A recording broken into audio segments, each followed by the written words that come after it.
Karen Mitchell loved her neighborhood more than anything else in the world. She had lived on Maple Grove Street for almost 10 years now, and every single day she felt proud looking at her beautiful home. Her grass was always perfectly cut. Her flowers were arranged in neat rows, and her white fence never had even a tiny scratch on it. But Karen wasn't just proud of her own house. She cared about every house on her street. She believed that when everyone kept their homes nice and clean, the whole neighborhood would be a better place to live. This is why she started what she called her Neighborhood Watch 3 years ago. Every morning at exactly 7 o'clock, Karen would make herself a cup of coffee and sit by her big front window. From there, she could see almost the entire street. She had a special brown notebook where she wrote down everything that seemed wrong or out of place. If someone parked their car facing the wrong direction, she wrote it down. If someone left their trash cans out too long after pickup day, she wrote it down. If someone was playing music too loud, she definitely wrote that down too. Her neighbors had mixed feelings about Karen. Some people thought she was helpful and cared about keeping their street safe and clean. But others felt like she was watching them too closely and getting involved in things that weren't really her business. Still, everyone had to admit that Maple Grove Street was one of the nicest looking streets in the whole town. Karen had made friends with several police officers over the years. She called the police station so often that some of the officers knew her voice right away when she called. She always reported things politely and gave very detailed information. The officers appreciated that she cared about her community, even if they sometimes wished she wouldn't call quite so often about small things. On this particular Tuesday morning in late spring, Karen was sitting in her usual spot by the window, sipping her coffee and looking through her notebook from the previous week. The weather was beautiful, and she was already planning to spend some time working in her garden later that afternoon. At exactly 8:15, Karen heard the sound of a car engine coming down Elm Street, which connected to her street at the corner.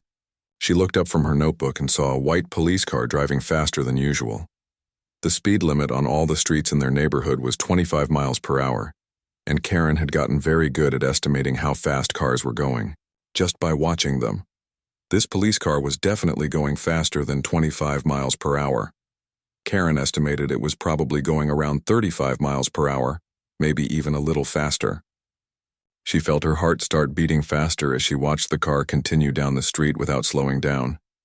Karen had always believed that rules were rules, and they should apply to everyone equally. It didn't matter if you were a regular person, a business owner, or even a police officer. If the speed limit was 25 miles per hour, then everyone should drive 25 miles per hour or slower, no exceptions. She grabbed her phone from the coffee table and quickly started recording a video through her window. She wanted to have proof of what she was seeing. The police car was now turning onto Pine Avenue, still going what she considered to be way too fast for a residential area. Karen recognized the officer driving the car. It was Officer Bradley, a young man who looked like he was probably in his late 20s. She had met him several times when he came to her house to follow up on her reports about neighborhood issues. He had always been polite to her, but she sometimes felt like he didn't take her concerns as seriously as he should. Seeing Officer Bradley break the speed limit made Karen feel especially disappointed. She had always respected police officers and believed they should set a good example for everyone else in the community.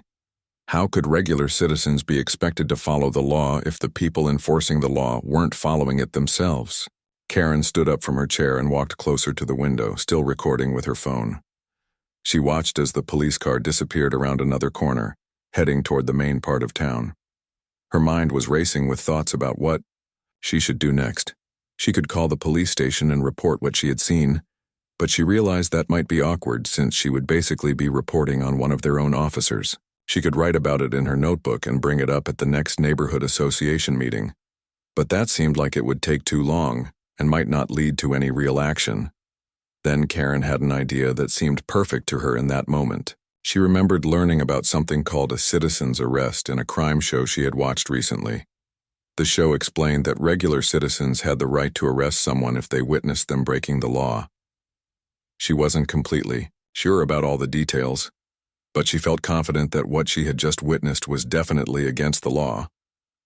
Karen made a decision that would change everything about her quiet Tuesday morning. She was going to catch up with Officer Bradley and make a citizen's arrest for speeding in a residential area.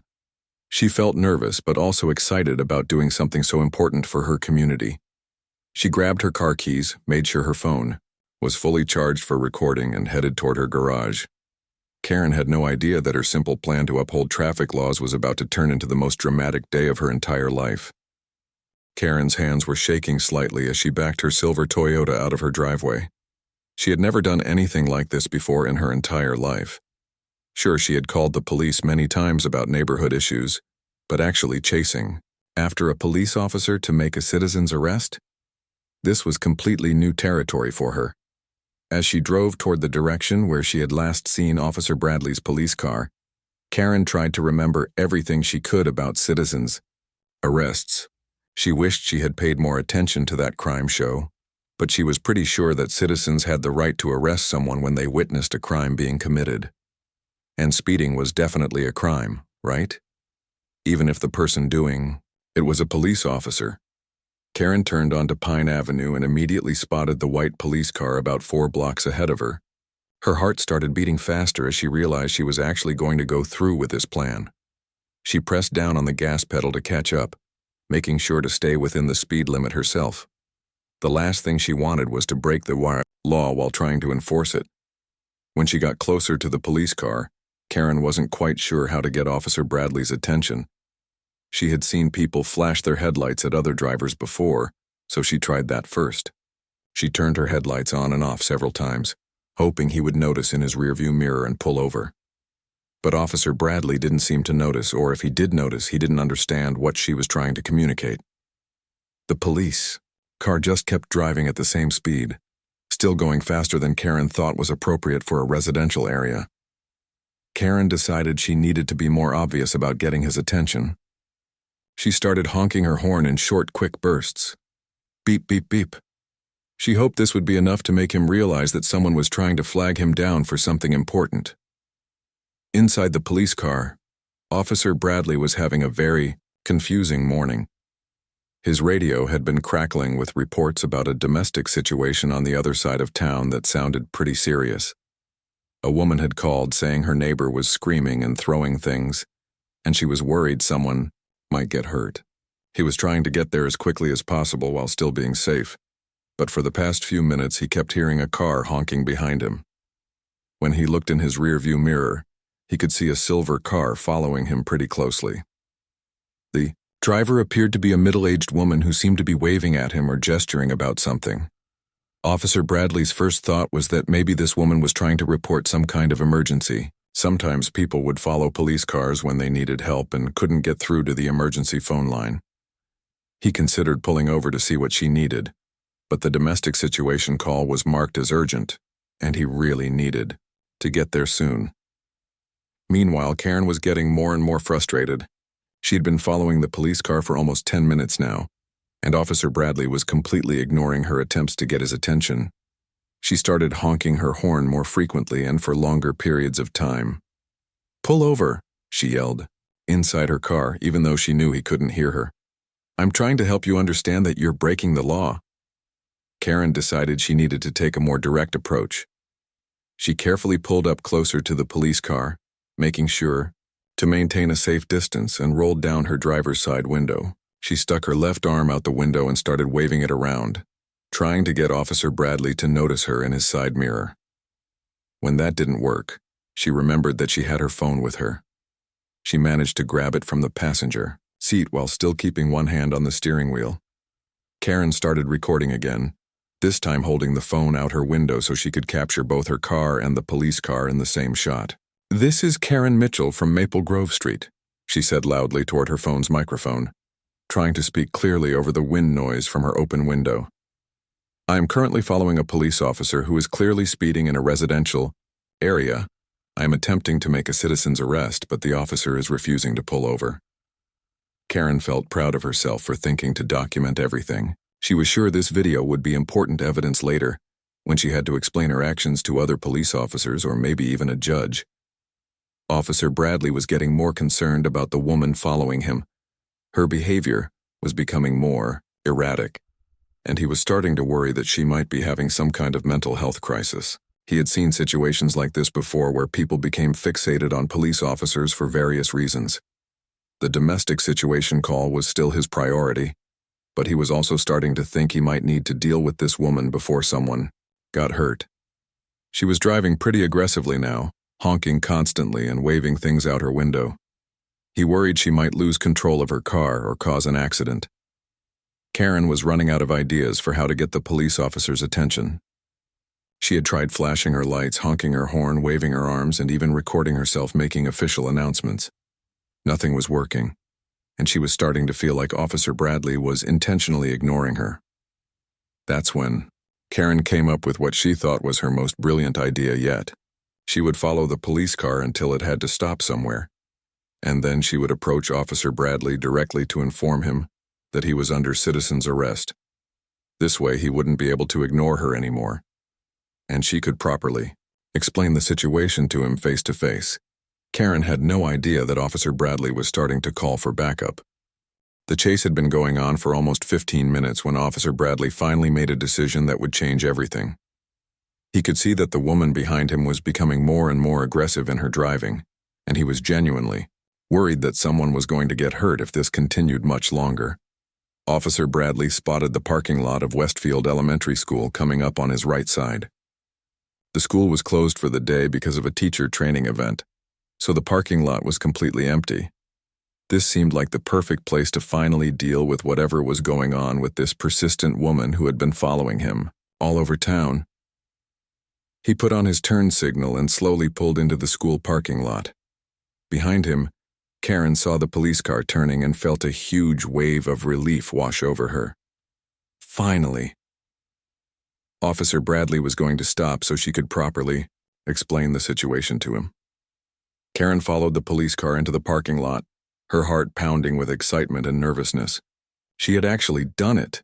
She had successfully gotten a police officer to pull over so she could make a citizen's arrest. She felt like she was living in one of those crime shows she watched on television. Officer Bradley parked his car near the front of the school building and immediately reached for his radio. "Dispatch, this is Officer Bradley," he said in a calm but serious voice.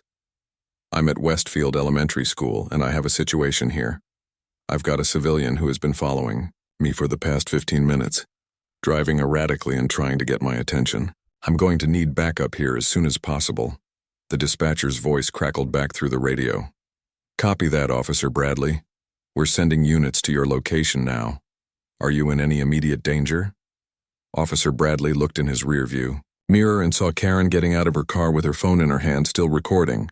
"I don't think so, but this person's behavior is pretty unusual. I'm going to try to talk to them and see what's going on."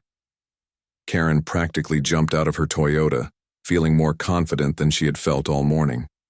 She held her phone up high, making sure to capture everything that was about to happen. This was her moment to do something really important for her community. "Excuse me, Officer Bradley?" she called out as she walked toward the police car. "I need to speak with you about a very serious matter." Officer Bradley stepped out of his police car slowly, keeping his hands visible and maintaining a calm demeanor.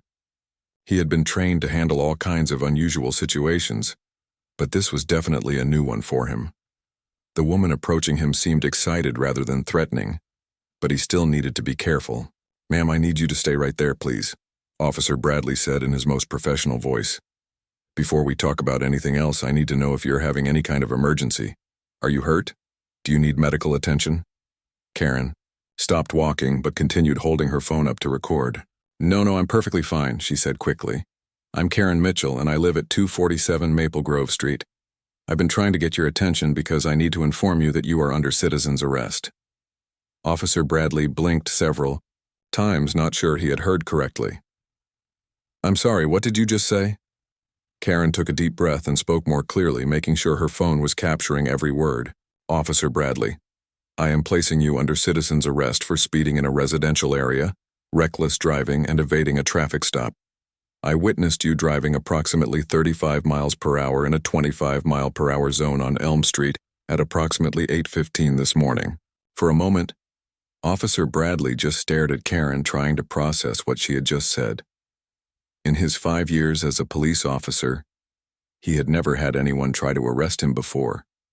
He wasn't even sure something like this was possible. "Ma'am, I think there might be some confusion here," Officer Bradley said, trying to keep his voice calm and patient. "I was responding to an emergency call about a domestic situation. Police officers are allowed to exceed the speed limit when we're responding to emergencies." But Karen was ready for this response. She had thought about this during the chase and felt confident that she knew what she was talking about.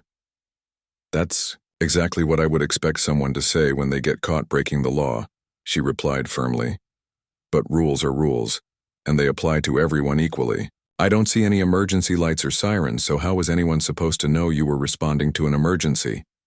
Officer Bradley realized this conversation was going to be more complicated than he had expected.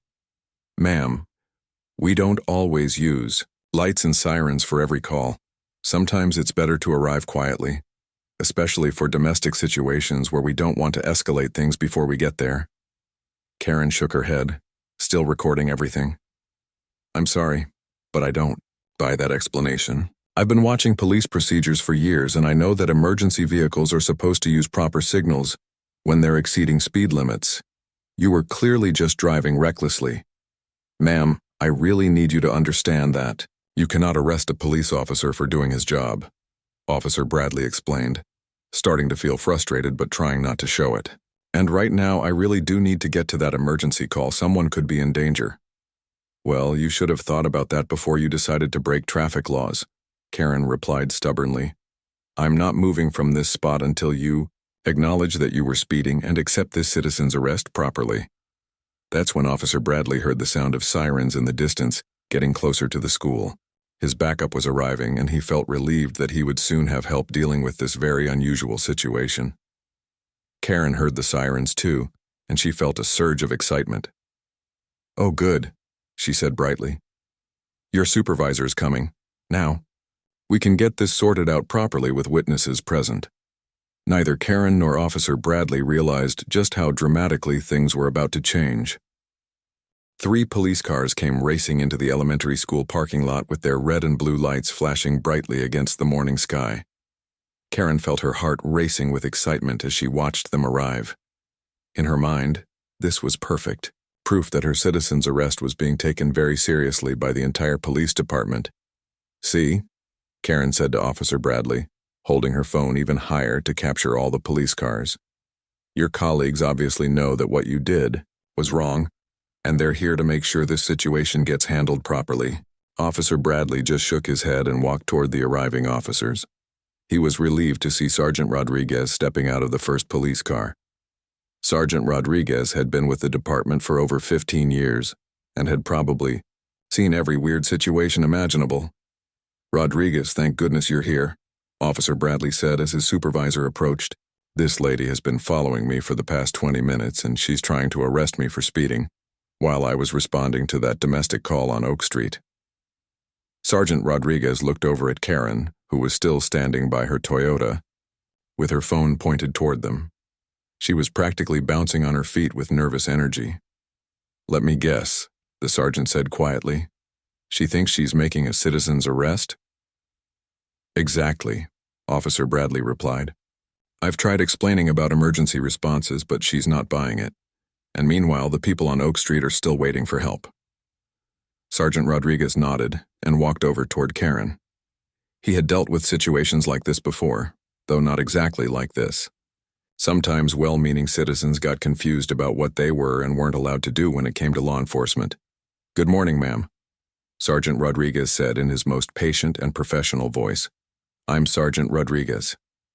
I understand you have some concerns about Officer Bradley's driving?" Karen practically lit up when she realized she was now talking to a supervisor. This was exactly what she had been hoping for. "Yes, Sergeant Rodriguez, thank you so much for coming. I'm Karen Mitchell from Maple Grove Street, and I witnessed Officer Bradley clearly speeding through our residential neighborhood this morning." She held up her phone to show him that she was recording. "I have video evidence of him driving at least 35 miles per hour in a 25-mile-per-hour zone. When I tried to flag him down to make a citizen's arrest, he kept driving and basically tried to run away from me." Sergeant Rodriguez listened patiently while Karen explained her version of events. He could tell she genuinely believed she was doing the right thing. which made this situation more complicated than if she was just trying to cause trouble. "Mrs. Mitchell," the sergeant said carefully, "I appreciate that you care about safety in your neighborhood. That's really important, and we need more citizens who pay attention to what's happening in their communities." Karen smiled proudly. "Thank you. I've been doing neighborhood watch for 3 years now, and I've reported dozens of violations. I have a whole notebook full of documentation." "That's very thorough of you," Sergeant Rodriguez continued.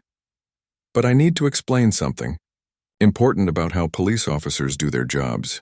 When we get emergency calls, especially about domestic situations where someone might be getting hurt, we're legally allowed to exceed speed limits to get there as quickly as possible." Karen's confident expression started to waver just a little bit. "But he didn't have his lights or sirens on," she protested. "How was anyone supposed to know it was an emergency?" "Sometimes we respond to calls without lights and sirens," the sergeant explained patiently. "For domestic situations, we often want to arrive quietly so we don't make things worse before we can assess what's happening. If we come screaming up, with sirens blaring, it might escalate the situation and put people in more danger." Karen frowned, processing this information. This wasn't what she had expected to hear, and it was making her feel less sure about her citizen's arrest.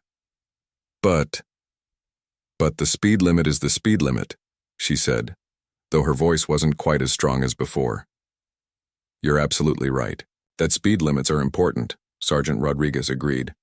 "But there are legal exceptions for emergency vehicles responding to calls. Just like ambulances and fire trucks can speed when they're going to help someone, police officers can too." Karen looked around at all the police officers who were now gathered in the parking lot. She was starting to realize that maybe this situation wasn't going the way she had planned. "So you're saying that Officer Bradley wasn't actually breaking the law?" "That's correct," the sergeant said gently. "Officer Bradley was doing exactly what he's supposed to do when responding to an emergency call. And actually, by following him and trying to stop him, you may have delayed his response to people who really needed help." This hit Karen like a punch to the stomach. The idea that she might have actually made things worse instead of better was almost too much to handle. "But I was just trying to make sure everyone follows the rules equally," she said, her voice getting smaller. "I understand that," Sergeant Rodriguez said. "But here's the thing, Mrs. Mitchell. What you did today, following a police officer, trying to detain him and interfering with his response to an emergency call, these are actually against the law." Karen's eyes went wide. "What do you mean?" "Following someone aggressively like that could be considered harassment," the sergeant explained. "And preventing a police officer from responding to an emergency call is interference with police duties. These are serious charges." Karen felt like the ground was moving under her feet. "But I was making a citizen's arrest. That's legal." "Citizens' arrests are legal in very specific circumstances," Sergeant Rodriguez said. "But you can't arrest someone for doing something that's actually legal. And you definitely can't arrest a police officer who's doing his job properly." Karen looked around at all the officers staring at her, then down at her phone that was still recording everything. For the first time all morning, she was starting to understand that she might be in real trouble. "Does this mean—" she started to ask but couldn't finish the question. Sergeant Rodriguez looked at Officer Bradley, who was checking his watch and clearly anxious to get to his original emergency call. The domestic situation on Oak Street had now been waiting for over 30 minutes because of this incident. "Mrs. Mitchell," the sergeant said seriously, "I'm going to have to place you under arrest." Karen's world completely flipped upside down when she heard those words. "Under arrest?" she repeated, her voice shaking. "But I'm the one making the arrest here. I'm the victim. Officer Bradley was the one breaking the law." Sergeant Rodriguez reached for his handcuffs, speaking in the same calm, professional tone he had been using throughout their conversation. "Mrs. Mitchell, you have the right to remain silent. Anything you say can and will be used against you in a court of law." Wait, Karen said, panic rising in her voice. She looked around at all the police officers surrounding her, suddenly feeling very small and very confused. "There has to be some kind of mistake here. I was trying to help. I was being a good citizen." "You have the right to an attorney," Sergeant Rodriguez continued, gently taking Karen's phone from her hands and turning off the recording. If you cannot afford an attorney, one will be appointed for you. Karen felt the cold metal handcuffs clicking around her wrists, and reality hit her like a freight train. This was really happening. She was actually being arrested. "Please," she said, tears starting to form in her eyes. "I live right here in this neighborhood. I'm Karen Mitchell from 247 Maple Grove Street. I'm not a criminal." Officer Bradley, who had been watching this whole scene unfold, finally felt like he could get back to his original emergency call, but seeing Karen's genuine distress made him feel a little sorry for her. She really had thought she was doing the right thing, even though she was completely wrong about it. "Sergeant," Officer Bradley said quietly, "I really need to get to that domestic call now. It's been almost 40 minutes since the original report came in." "Go ahead," Sergeant Rodriguez replied. "We've got this handled here." Officer Bradley got back in his police car and drove away, finally able to respond to the family that had been waiting for help all this time. As he left the school parking lot, Karen watched him go with a mixture of confusion and disbelief. "He's leaving," Karen said to Sergeant Rodriguez. "Shouldn't he stay here since he's the one I was trying to arrest?" "Mrs. Mitchell," the sergeant explained patiently, "Officer Bradley needs to go help people who called for emergency assistance. That's his job, and that's what he was trying to do when you started following him." As they walked toward the police car, Karen kept looking around the parking lot as if she expected someone to come running out and explain that this was all just a big misunderstanding. "Can I call my husband?" she asked. "He's going to be so worried when he finds out about this." "You'll be able to make a phone call once we get to the station," Sergeant Rodriguez told her. The drive back through Karen's neighborhood was the most embarrassing experience of her entire life. She sat in the back of the police car, still wearing handcuffs, watching familiar streets pass by through the window. She saw Mrs. Peterson walking her dog and Mr. Chen checking his mailbox, and she prayed they wouldn't notice her sitting in the back of a police car, but her prayers weren't answered. As they turned onto Maple Grove Street, Karen could see several of her neighbors standing outside their houses, apparently drawn by all the police activity. Word had already started to spread through the neighborhood that something big was happening. "Oh, no," Karen whispered to herself as she saw the police car pulling into her own driveway. "Please don't arrest me at my own house, please." But that's exactly what was happening. Sergeant Rodriguez had decided to stop at Karen's house first so she could arrange for someone to take care of her car, which was still parked at the elementary school. As Karen stepped out of the police car in handcuffs on her own perfectly maintained front lawn, she could see neighbors coming out of their houses to see what was going on. Mrs. Johnson from next door was peeking through her curtains. The Thompson family from across the street was standing on their front porch, pointing and whispering to each other. "This is Karen Mitchell," Sergeant Rodriguez announced to the small crowd of neighbors who had gathered. "She's being arrested for interfering with police duties and harassment of a police officer." Karen felt her face turning bright red with shame and embarrassment.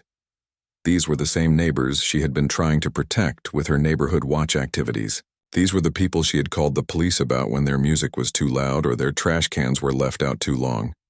Now they were all watching her get arrested on her own front lawn. "I was just trying to make sure everyone followed the rules," Karen said weakly, mostly to herself. Mrs. Johnson came over from next door looking concerned and confused. "Karen, what on earth happened? Are you okay?" "I tried to arrest a police officer for speeding," Karen admitted, her voice barely above a whisper. "But it turns out he was allowed to speed because he was going to help someone in an emergency." The neighbors looked at each other with expressions of surprise and disbelief. Karen Mitchell, their neighborhood watch leader, had tried to arrest a police officer? It seemed impossible. As Sergeant Rodriguez helped Karen back into the police car for the trip to the station, she took one last look at her beautiful house with its perfect lawn and neat flower beds. Everything looked exactly the same as it had when she left that morning, but somehow everything felt completely different. Karen's leather notebook was still sitting on her coffee table by the front window, filled with 3 years' worth of careful observations about neighborhood violations. But none of those violations seemed very important anymore compared to the violation she had committed herself. The police car pulled away from 247 Maple Grove Street, carrying Karen away from the neighborhood she had tried so hard to protect. The neighbors watched until the car disappeared around the corner, then slowly went back into their houses, already planning how they would tell this incredible story to their friends and family. Karen's husband would come home from work that evening to find police officers waiting to explain why his wife wasn't there to greet him. The story of Karen's attempt to arrest a police officer would spread through the neighborhood faster than gossip at a school reunion. And for years to come, whenever someone in the Maple Grove neighborhood got a little too carried away with enforcing rules or telling other people what to do, someone else would inevitably say, "Don't be a Karen Mitchell." The woman who had spent 3 years trying to make her neighborhood perfect had become the neighborhood's most famous cautionary tale about what happens when good intentions go too far.